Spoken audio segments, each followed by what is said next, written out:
اور اپنے کانوں کو حق کی طرف سے پھیر کر کہانیوں پر متوجہ ہوں گے۔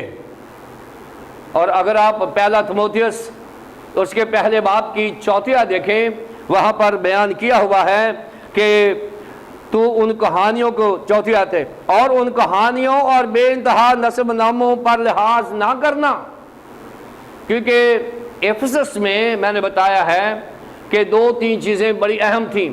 لوگوں نے ایک ایمان بنا لیا تھا کہ اگر میرا نسب اور حسب جو ہے ابراہیم کے ساتھ مل رہا ہے تو میں ایٹومیٹکلی نجات دہندہ ہوں اور نجات یافتہ ہوں۔ لوگوں نے یہ تصور بنا لیا تھا کہ اگر میرا حسب نسب ابراہیم کے ساتھ ہے تو میں ایٹومیٹکلی نجات یافتہ ہوں، کیونکہ میرا نسب نامہ ابراہیم کے ساتھ مل رہا ہے۔ اور نسب نامے سنانے والے وہ کہیں نہ کہیں سے جوڑ کر وہ نسب نامہ ابراہیم کے ساتھ ملا دیتے تھے اور لوگوں کو خوش کر دیتے تھے کہ تو نجات یافتہ ہے۔ ایک تو یہ تصور تھا۔ دوسرا تصور جو ہے وہ یہ تھا کہ لوگ بڑے بڑے ہیروز کی کہانیاں سننا، رات کو بیٹھنا اور بڑے بڑے ہیروز کی کہانیاں سناتے رہنا، 8 دن کہانیاں چلتی رہتی تھیں۔ اور یہاں پر بتایا ہے مقدس پالوس رسول نے کہ اپنے کانوں کو حق کی طرف سے پھیر کر کہانیوں پر متوجہ ہوں گے۔ وہ چاہیں گے کہ ہمیں یسوع مسیح کی باتیں نہ بتاؤ، ہمیں پورن بھگت کا قصہ سناؤ، ہمیں لیلا مجنو کا قصہ سناؤ جو انہیں پسند ہے، ہمیں ہیر رانجھے کا قصہ سناؤ۔ وہ کانوں کو اچھا لگتا تھا، لیکن خداوند یسوع مسیح جو دنیا کا ہیرو، زمین اور آسمان کا خالق اور مالک ہے، جس نے پوری دنیا کو نجات دی ہے، اس سے متعلق وہ سننا پسند نہیں کرتے۔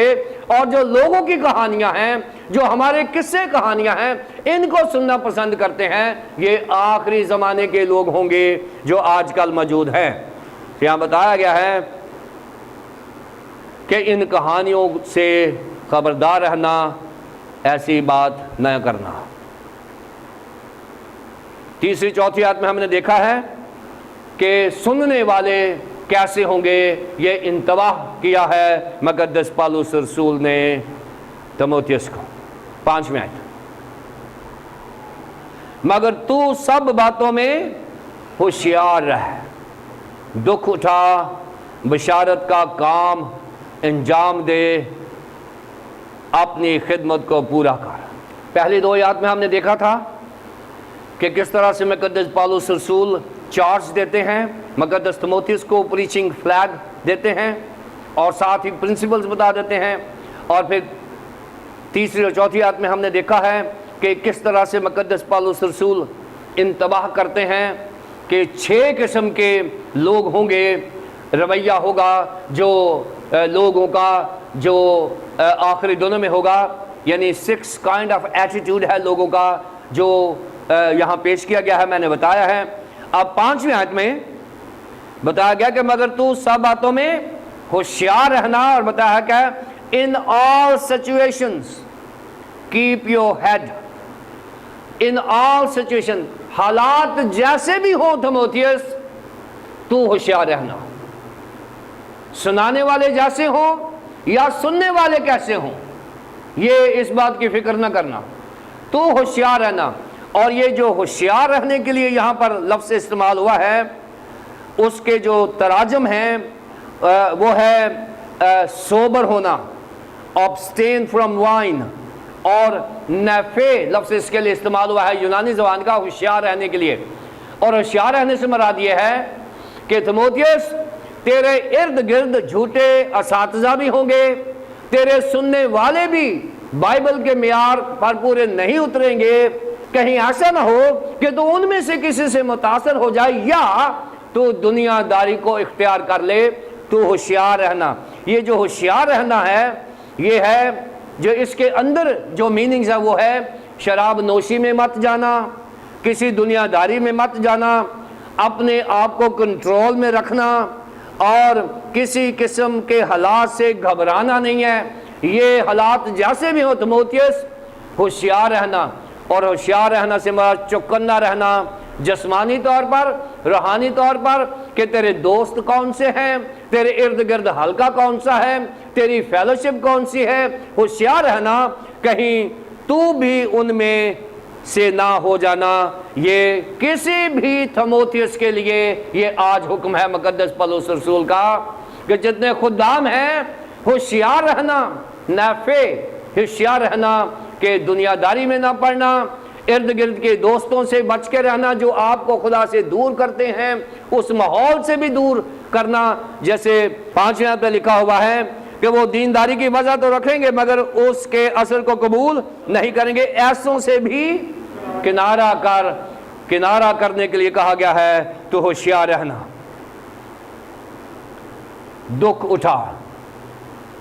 اٹھا سے مراد یہ ہے کہ کہیں ایسا نہ ہو کہ تیرے ارد گرد کا ماحول تجھے آسانیوں میں لے جائے، تیرے ارد گرد کا ماحول تجھے عیش و عشرت میں لے جائے یا تجھے ایک ریلیکسڈ زندگی دے دے۔ دکھ اٹھا، کیوں؟ کیونکہ مقدس پولس رسول بھی دکھ اٹھا رہے ہیں، اور دکھ اٹھانے کے لیے جو یہاں پر لفظ استعمال ہوا ہے وہ ہے کاکوپاتھیسو۔ یہ یونانی ایک کاکوپاتھو لفظ ہے، وہاں سے اس کا استعمال ہوا ہے کاکوپاتھیسو۔ اس کا مطلب ہے اگر تجھے انجیل سنانے کے لیے جسمانی دکھ اٹھانا پڑے تو ضرور اٹھانا، اگر انجیل سناتے ہوئے تجھے ذہنی دکھ اٹھانا پڑے تو ضرور اٹھانا، اگر انجیل سناتے ہوئے تجھے روحانی دکھ اٹھانا پڑے تو ضرور اٹھانا۔ یہ تینوں چیزیں اس میں شامل ہیں۔ اس نے کہا ایسے ہی دکھ اٹھا جیسے میں دکھ اٹھا رہا ہوں۔ بتایا کیا گیا ہے کہ انجیل سناتے وقت دکھ آ سکتا ہے لیکن گھبرانا نہیں ہے۔ اس نے کہا ہے ہوشیار رہنا، بشارت کا کام انجام دے، بشارت کا کام انجام دے، بشارت کا کام شروع نہیں کر، انجام دے۔ ہم بشارت کا کام شروع کرتے ہیں بعد میں کوئی اور کام شروع کر دیتے ہیں۔ جس کام کو شروع کیا اس کو اختتام پذیر کریں۔ جس کام کو شروع کیا، میں نے کئی دفعہ دیکھا ہے وہ کہتے جی بس وہ 2-4 دن منسٹری کی تھی ہے جی، بعد سے دل ہی نہیں کیتا۔ لوگ کہتے ہیں جی بس وہ منسٹری کی ہے، بڑا اچھا کام تھا، بس وہ ابلیس لے گیا ہے، ہم بہانہ۔ اور پولس رسول کیا کہہ رہے ہیں کہ بشارت کا کام ایسے انجام دے کہ بشارت میں تیری زندگی کا اختتام ہو جائے، بشارت میں تیری زندگی کا اختتام ہو جائے، یعنی اپنی زندگی کا انجام جو ہے تیری بشارت میں ہو، باقی بشارت کا کام تیری زندگی میں انجام پائے، اگلا کام کسی اور کے سپرد کر دوں گا۔ جیسے میری زندگی میں بشارت کا کام انجام ہوا ہے، ختم ہو گیا ہے، میں نے جھنڈا تجھے دے دیا ہے، تو آگے مکمل طور پر کسی کے سپرد کر دینا، انجام دے کر جانا، راستے میں پریچنگ فلیگ پھینک نہ دینا۔ بشارت کا کام انجام دے، اپنی خدمت کو آدھا نہ چھوڑنا، اپنی خدمت کو پورا کر۔ اور یہ پولس رسول نے نصیحت کر دی ہے، رسپانسبلٹی ہے، یہ ذمہ داری ہے کسی بھی پریچر کی کہ وہ کیا کرے، ہوشیار رہے۔ نمبر 1 کہ وہ دنیا داری کے معاملات میں نہ جائے، کیونکہ کوئی بھی جو جنگ کے لیے فوجی جاتا ہے وہ اپنے آپ کو دنیا میں کے معاملات میں نہیں پھنساتا۔ پہلی بات ہوشیار رہنا، دنیا تیرے پر غلبہ حاصل نہ کرے۔ دوسری بات کسی آزمائش سے یا دکھ سے نہ ڈرنا، دکھ اٹھا۔ اور نمبر 3 بشارت کا کام آدھا نہ چھوڑنا، اس کو انجام، اس کی تکمیل کرنا، اپنی موت تک اس بشارت کو جاری رکھنا۔ اور پھر نمبر 4 اپنی خدمت کو پورا کرنا، جان دینے تک بھی وفادار رہے تو میں تجھے زندگی کا۔ یہ چیلنج ہے میرے لیے اور آپ کے لیے۔ پہلی 2 آیات میں مقدس پولس رسول نے فلیگ تھموتھیوس کو دے دیا ہے، اور آج یہ فلیگ میرے پاس اور میں آپ کو دے رہا ہوں۔ تعلیم کو تحمل کے ساتھ پیش کریں، یہ پرواہ نہ کریں کہ لوگ کیا سوچتے ہیں، گناہ سے متعلق تعلیم دیں، کمزوریاں بتائیں، بائبل کو پریچ کریں، یہ ہماری ذمہ داری ہے۔ لوگوں کے کانوں کو ٹیون کریں، گھبرائیں نہیں، ہوشیار رہیں، دکھ اٹھائیں، بشارت کا کام انجام دیں، اور خدمت جو مجھے اور آپ کو ملی ہے اس کو پورا کریں۔ خداوند مجھے اور آپ کو پالوس اور تھموتھیوس کا مشن دے۔ خدا باپ، خدا بیٹے، خدا پاک روح کے نام سے آمین۔